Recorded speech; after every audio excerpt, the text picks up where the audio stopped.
Hey, this is Trevor Sternad from the Black Dahlia Murder here, and you're listening to the Everblack podcast. Hey, humans, Carl, this is Odorous from Guam. Going to the Fear Factory. This is George Cole from Under Fisher. This is Jazz from Double Drop. This is Wade from Our Last Enemy. Mike Nick from Suicidal Tendencies. Hey, this is Wednesday 13. This is Rex from Kill Devil Hill. This is Gary Blue from Sepultura. You're listening to Everblack podcast. All right, before we go into this episode, we just need to give a shout out to our show supporters, the brutal occult clothing brand Electric Witch, who have amazing apparel from shirts to hoodies to hats to beanies and more. Check out their full range at electricwitch.com.au and put in the code EverBlack for 20% off your order. Don't forget to subscribe, rate and review the Everblack podcast through Spotify, iTunes, YouTube and Facebook, and check out all our articles at everblackmedia.com. All right, on with the show. Trick or treat, which one will it be? The eyes of the cold-hearted, you're the last thing that you see. Everyone entitled to one good stand. Spirits of the dead are floating in the air. Schools of morning,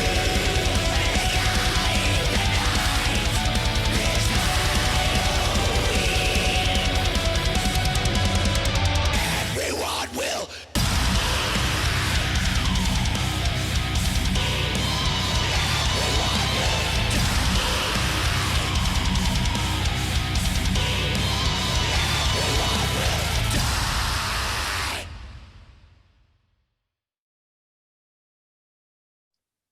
All right, Duncan, thanks for joining us on the show, man. How's everything going over there in Birmingham right now? What's happening?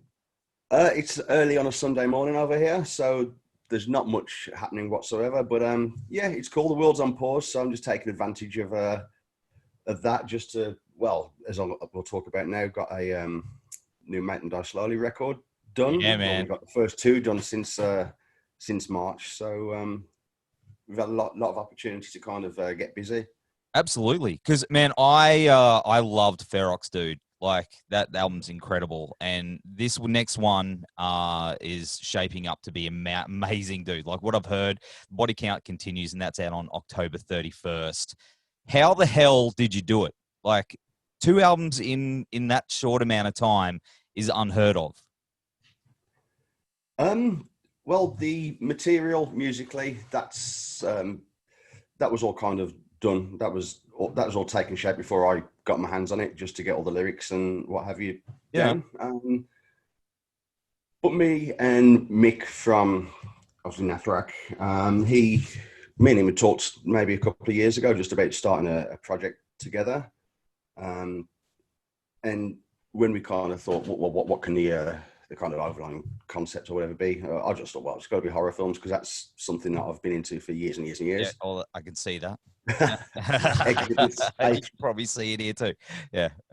exhibits A through D behind me, I think. Yeah. But yeah, it took a second to decide. So once I got the initial kind of rough demo, it literally took me like a day to write the album's worth of lyrics. Just took reference and inspiration from a bunch of my favorite films, just general kind of more specific like slasher movie kind of tropes and motifs and things like that, and just essentially wove them into the record. And it's definitely the fastest kind of process that I've been involved with. Then the void takes over for the vocals, and again that's again a week's job, if that. Incredible. It's really super productive. No one is that productive though. That's what I don't understand is, like bands take months to put stuff together. You've smashed this out. It must have been, I mean, obviously because you're such a fan of horror and everything like that, it would have just been like turning that tap on, I guess. Just all poured out here. Definitely. Again, given that we're in 2020, I had a lot of time at home. So usually I'd have to juggle things with, some of my other bands and other projects, day job, social life, girlfriend, what have you. But this, I could just dedicate, just all my energies and time on this. Very good. Within a month of Ferox dropping, we'd had the second album, exactly the same process before. Picked up the music. Lyrics took me maybe a day and a half this time. So again, the difficult second album. Yeah, exactly the same process again. Really kind of systematic. Insane. Almost like pulling my own. Like really, like super productive and regimented and just bang, bang, bang. That's so good, man. It's really inspiring. And of course, to my understanding, there was a big demand for physical copies of Ferox, which is amazing. You know, the VHS style packaging. Man, they just went gangbusters. I mean, what's the plan for physical copies for this one? Have you got that all worked out? It's first and foremost, it was a case of just getting the music done and then sharing it. I think the good thing about the industry nowadays is that you can get things out almost instantaneously, especially if you don't have a label or anyone else with their own time scales and what have you. It can just leave albums just sat there for a year with us. We've had the music, we've got no one to answer to, and it's just let's get it out there. We've sat on this new one for probably 4 months now, I think. So yeah, in terms of the physical things, that's something that the fans have demanded rather than something that we've thought of. So again, we'll try and get something similar to the first one. But for now, we're happy just to answer to nobody but ourselves, get the music out there in the most immediate way possible. And if they, I appreciate that they're hungry, but again, if they can appreciate that we're going to just take things a step at the time, because a lot of the time the most immediate thing is let's get some new music done, and everything else is more of a kind of like a side, almost like a distraction almost. It's, as I say, just me and Mick, we've got a very shared sense of direction in terms of where we want it to go. We've got the next album, maybe 2 albums kind of mapped out mentally in my head. And that'll be the next job after Christmas, I think. Oh man, that is unreal. That is unreal. But did it blow your mind that this project just really caught on like it did? Like, I mean, it's amazing. I'm a massive fan of what you guys are doing, but so many other people are just latched onto it, and it's just blown up. Did you expect that? No, not at all. Because again, it was all just. Everything was put out just off our own backs with no kind of promotion. We're not the best in the world at that kind of thing in certain aspects, in terms of professional kind of press releases or like a press plan for the release of the album. We'll just put teasers up on social media and hope that people latch onto it. Things like Spotify playlists that we get picked up on, that does help the widen the kind of share of the response that we get. But it's very much just let it get out there and see what happens, and it's been like super positive, and it just keeps on just creeping along, ticking up, and it's increasing. Man, the exposure, it's awesome. It is awesome. No, it's awesome. Like how much you guys have achieved off just it being independent, not having to. It's as you said, you got the Spotify playlist and stuff like that, and I think it sort of adds a bit to that mystery and the concept for the band as well, which is awesome. Definitely. Yeah, man. Yeah. Of course. What's the biggest response you've had so far from it? I mean, around the world, in these little pockets. What's the craziest place you didn't expect it to reach? That's a really difficult question, to be honest. I think just on a general basis, you can sense immediately we've got some people that are super, super into us, that are constantly, sharing our things. There's no. I know that the singer at the Black Dahlia Murder, I think he put us on one of his playlists on Spotify, which that was cool because they're obviously an awesome band. And the best thing about it, it just seems to be spreading kind of naturally. You know, there's no particularly focused direction behind it. Any kind of press.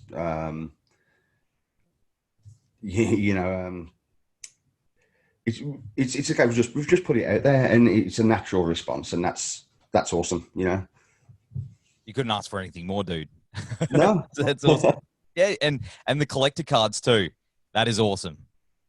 Thank you. I mean, Yeah, I don't know about you, man, but when I don't know how old you are. I'm almost 40. So cards for me, these kids these days have got their Pokemon cards and when we had all the cards, you know what I mean? Remember I don't know if you had it over there in the UK. We had the RoboCop 2 cards, and that was super graphic, you know?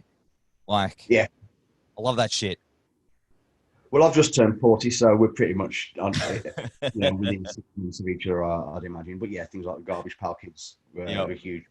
And just the general kind of spin-off merch from, I remember there's the first Batman film, the first Tim Burton Batman film, the cards and the stickers and shit for those I went mad for. The Dolph Lundgren Masters of the Universe went mad for. Yep. And like, with Mount and Die Slowly, my kind of mindset behind it is just to hark back to the days when you used to go to video shops and pick up cards and stickers and movie posters. I really wanted the kind of like the merch to reflect that, almost as just a nod to really a bygone age that we're not going to get back, unfortunately. I love shit like videotapes and old toys and yeah. I'm a kid of the 80s, basically. Me too, brother. I mean, if you could see this room, that's all it is just I've got my little Bruce Campbell shrine, and the rest is like Ninja Turtles and He-Man and stuff like that, man. Kids these days, they won't know having to like open a crusty pack of cards and have that shitty gum that's stuck to the first one. You're like, oh man, I needed that one. Then you had to try and find someone to trade it with. Hey, missing out, bro. Missing out. Yeah, it's a bygone age, unfortunately. I know. Oh man, listen, I was talking like we're 100 years old. What do you drink? You just having some orange? I'm having a beer. I don't care. Sunday night. Yeah, yeah. I know it's early, but just to help me a bit with the conversation flow, I treat myself to an early doors one. The clocks only went back yesterday, so it's almost midday. So that's my justification. Yeah. Well, that's it, man. That's it. Hey, Saturday, right? Or Sunday? Yeah, well, it's Sunday morning now. Oh, okay. Man, time travel, right? Because I was here at 11:30 yesterday morning waiting. So, that's cool. That's cool because I just saw on the Zoom thing that it's scheduled to start at 10:30 on Sunday. I thought, well, okay, I know what's happened here. No big deal. It's gone back. Yeah, thanks for that, dude.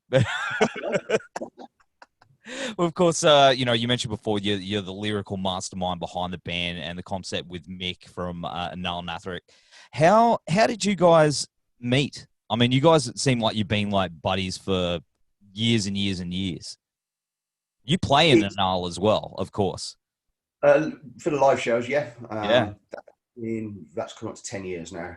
But I met Mick just part of the scene, if you want to call it that, but basically just like pubs and clubs in Birmingham, where we're from. Didn't know each other growing up, but we met when he was about 17, 18, I guess. He was just starting a band called Mistress, which is really heavy, Electric Wizard Eye Monkey kind of vibe, sludge types of stuff. And I saw their first couple of gigs, and they were like the sickest like local band I'd seen in my young life up to that point. And then I was playing in my own band, and I just ended up being good friends with all the guys in Mistress. We shared rehearsal rooms, and then I joined the band. And in one form or another now, I've been playing with that same kind of circle of guys in various offshoots or whatever for probably, the best part of 20 years now. That's awesome. Because it seems like you guys have got like that little crew there. It's like an extreme crew, like I don't know. It's hard to pinpoint. Maybe is it Birmingham over there? Like everyone's like, it's the atmosphere. It seems like everything's metal and extreme over there. And where would you say it is? Yeah, I mean, there's a big. It's definitely getting better, I think, nowadays well, up until everything shut down. But in terms of the volume of decent bands that were coming, the level of the shows that were happening, it was good in that regard. And there's always been a relatively decent scene in Birmingham. But I think it's a very similar thing to like the Napalm guys, where you've got Shane in particular, Of course. a multitude of bands just orbiting off of him. And again, with me and Mick and Dave and Paul, the original kind of like Mistress lineup, I suppose. Again, the number of bands that are spread off that, it's like the family tree would be pretty inbred, I suppose. It'd just be a stump, but with very, very small little branches coming off, So good, man. And that's a good little scene you guys have there. I mean, it's very different. You two are down here with the Null last year? I think it was 2018, I think. 18, man. But yeah, it was either last year or the year before. So you would have seen it. Like it's a bit of a different world down here, I guess. But man, I was devastated. I was in a different state when you were up here playing in Brisbane, man. I was really, really devastated. I was inconsolable for about a week. I was nah. Don't want to say, but yeah, there were 3 really, really killer shows. And one of the highlights of our touring kind of experience. It's the first time we've been to Australia. We'd been to Tasmania, I think, the year prior to the dark thing, and it's awesome. I love. I found it's very, very similar. I think to the British, just your kind of sense of humour and your outlook and kind of thing. It's a million miles away from home, but you've got there's almost a very similar kind of style to you guys, I think. Yeah. No, I get that totally. Like everyone down here is very similar to you guys over there. And all the English dudes I've spoken to, we all have the same sense of humor. All love beers. All love metal. So it was just like, I guess I don't know. But of course, the Void, that's something I did want to ask you about. He's a bit of a shady character, isn't he? Yeah, So he's a fantastic singer, I tell you. But he's a bit of a shady character, always up to no good. So as I say, mine and Mick's relationship with Void and the rest of the band, it's a bit complicated. It's going to be interesting to when we can finally play some live shows, see how we can kind of wrangle those together to get them on stage to do what they do. But that's going to be interesting. have you guys been jamming at all during all this? No, not in the traditional sense. As I say, I pretty much cover all the lyrics, bash those out. The Void takes over to record the vocals. As I say, the music's pretty much done by the time that the two of us have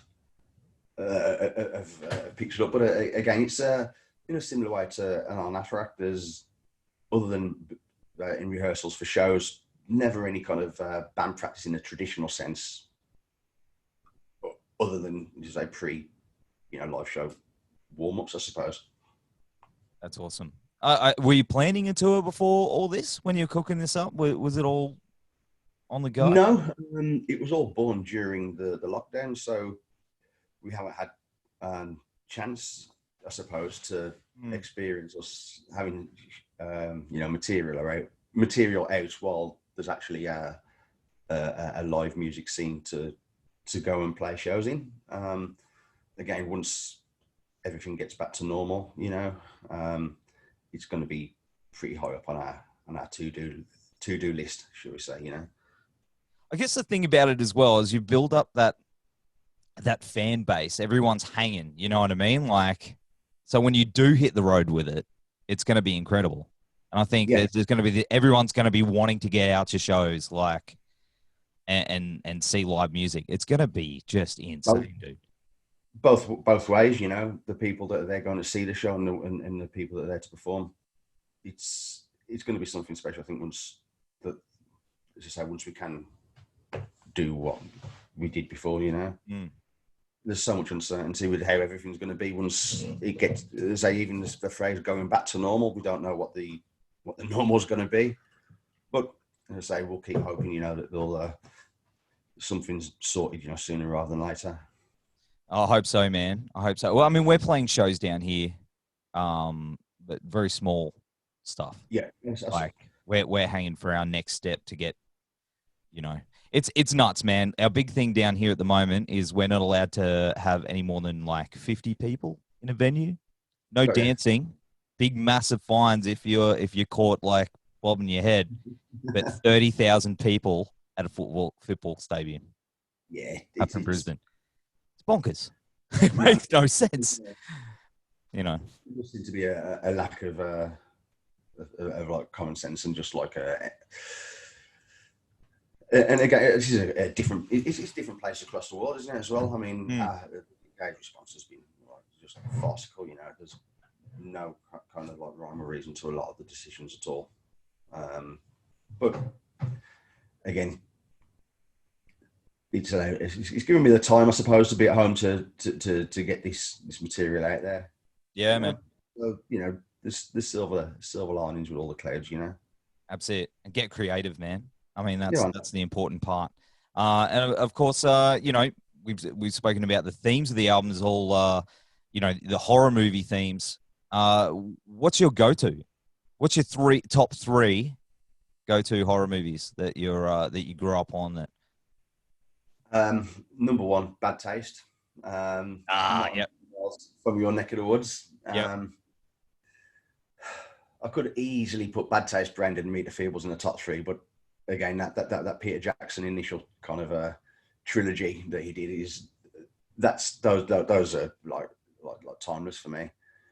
But to split it up, Halloween I think is the best horror film. Full stop. I think it's like a masterpiece. Just the craftsmanship and the tension and just the everything is just so sparse. There's no kind of like wasted anything in the film. Everything it's like almost like a machine the way that film's put together.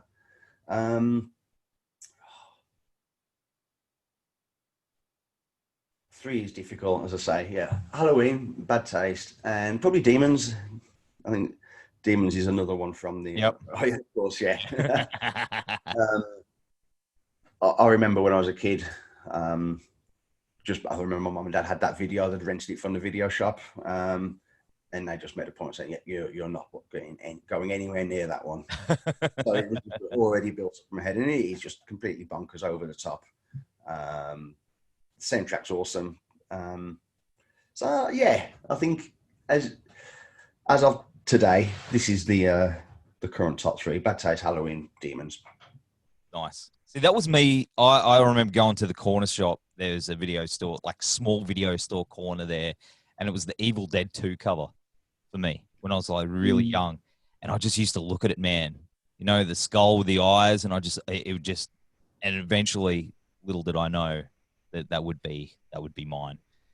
I was gonna say which cover was it, because the UK cover they've got is Graham Humphrey's. It's got the Book of the Dead, Henrietta's face in the middle with the huge wings coming out. Yeah, awesome painted cover, and that was one of my favorite video posters as a kid as well.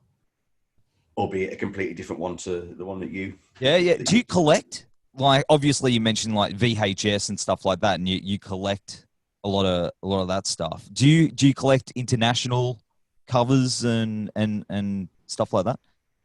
Not in a particularly focused way. I collect too much stuff, from just records and Warhammer 40k shit. Yep. Stuff like that. So,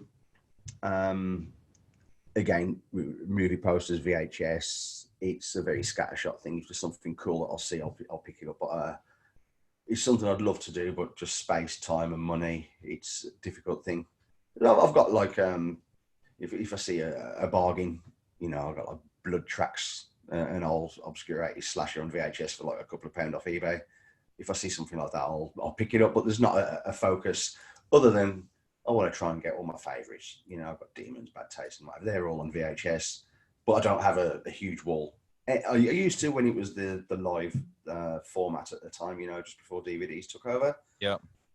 Again, a lot of that got just sold, thrown away, which again, heartbreaking. Oh, yeah. I know, man. Same as my He-Man toys.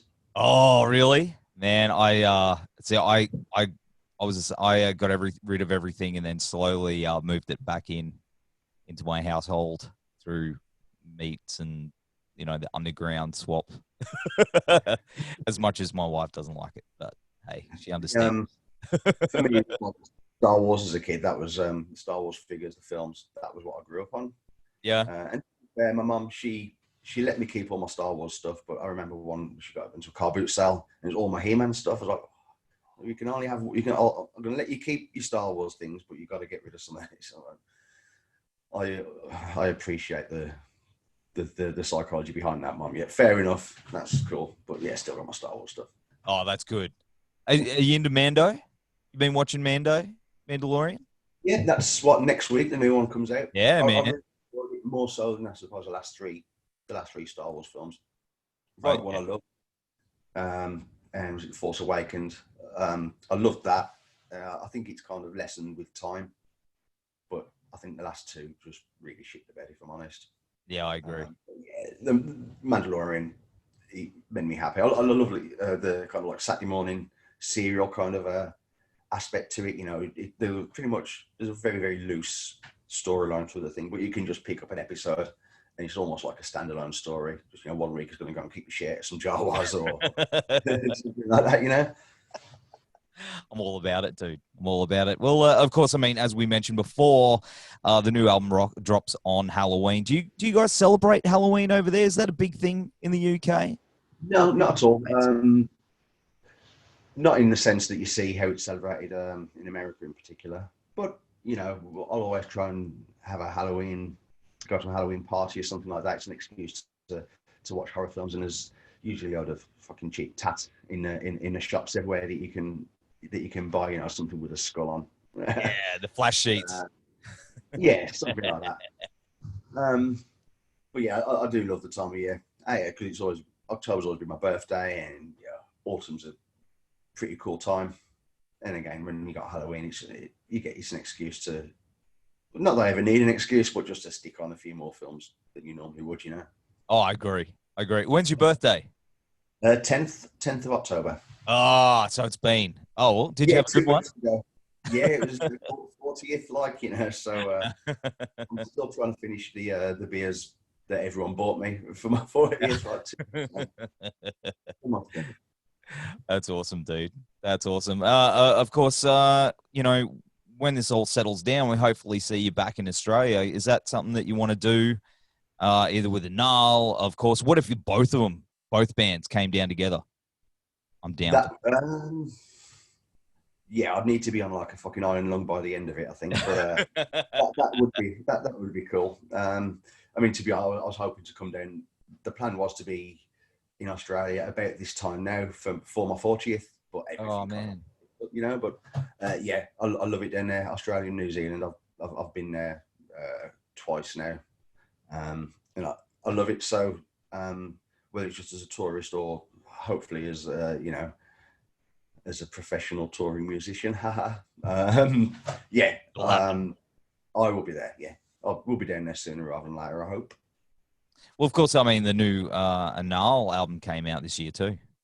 That's awesome. So you'll be very busy, dude. As I said before, as soon as the floodgates open, you're going to need a cloning machine, I reckon. Oh man. Well, to be fair, there's look at me. There's hundreds of fucking shit dunks out there. I'm sure I can pay someone 20 quid just to stand in for me for half an hour. Yeah, but there's only one you. Well, yes. Some people would say that's a good thing, Well, that's something I want to ask you about too. Fukpig. What's going on with that, man? We've just put out the last album, More Bastards. That we've put that out on vinyl, so that's available now. And the next album, which I think is going to be called Aggro, that's musically we've got that pretty much down. I've just kind of hit a wall with just the last song, lyric-wise. It's a completely different kettle of fish. I think with Fukpig lyrics to Mountain Die Slowly, where I can fire those out. With Fukpig, it's often a lot more political, and I stand by my lyrics a lot more, and there's a lot more thought that I have to put into them. at risk of repeating myself, you know, over the number of records that we've done. I think we're probably album 6 or 7 now, I think. I don't want to kind of retread over past ground. And yeah, I will just get the spurt of creativity or the inspiration, you know, at some point, and then yeah, that'll be here before you know it as well. Awesome, so again, in terms of like creativity and like the amount of stuff that's coming out, it never stops. I've got other bands as well that I practice with on a more traditional basis as well. So yeah, that side of things is it's always busy. Yeah, how many bands are you in? Let me say Fukpig, played Nathrakh live. Mountain Die Slowly. Rage Slave. That's kind of band that I practice in the more traditional sense. That's just me and some friends. And we've been playing for about 4 or 5 years, but we've haven't gotten around because it's a thing where real life kind of impacts that one a little bit more. And we've just been practicing just, you know, semi-regularly for like 4 or 5 years. We've got no releases as such yet. But yeah, always have been busy like with bands in one form or another for like 20 years now. That's awesome, dude. I wish I could be in like 40 bands too. You know? Yeah. It'd be the best thing in the world. There's all these little weird satellite projects as well that I've done with like Shane, Mick and everything, little guest appearances there.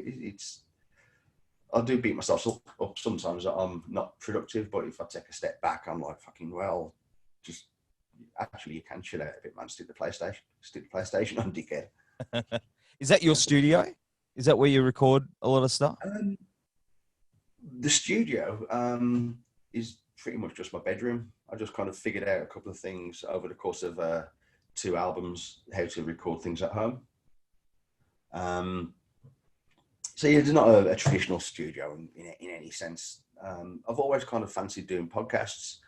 So I've had this kind of mic knocking around for like 2 years. But yeah, I find it sometimes... I've also found I'm a pretty good writer, I think, but like talking on the spot, it might not be the best. You know, I can write lyrics if I've got, you know, time to think about things on the spot. I fucking stutter and lose my train of thought and what have you. So yeah, that's why there's been no podcasting coming out of me, but it's still something that I'll potentially do. But like I say, I'm fucking busy, man. Well, I do appreciate you hanging out, man. I appreciate you coming down and you know, jumping on the show to talk about everything that you're doing, because I know you have it's good, man. No, it's all good because as I say, like Mountain Die Slowly for me personally, it's like something that's born out of like love for a certain genre or kind of feel, I suppose. So it's a lot easier for me to talk about it. Even though that, you know, a lot of the work is done by 4 shadowy serial killers, which is a bit of a bummer, really. Well, cheers to you, buddy. Thanks for hanging out on the show, mate. The new Make Them Die Slowly album, The Body Count Continues, is out on October 31st. And we'll throw the links down here, as I always say. And, dude, cheers to you. Thank you, my friend. It's been a blast.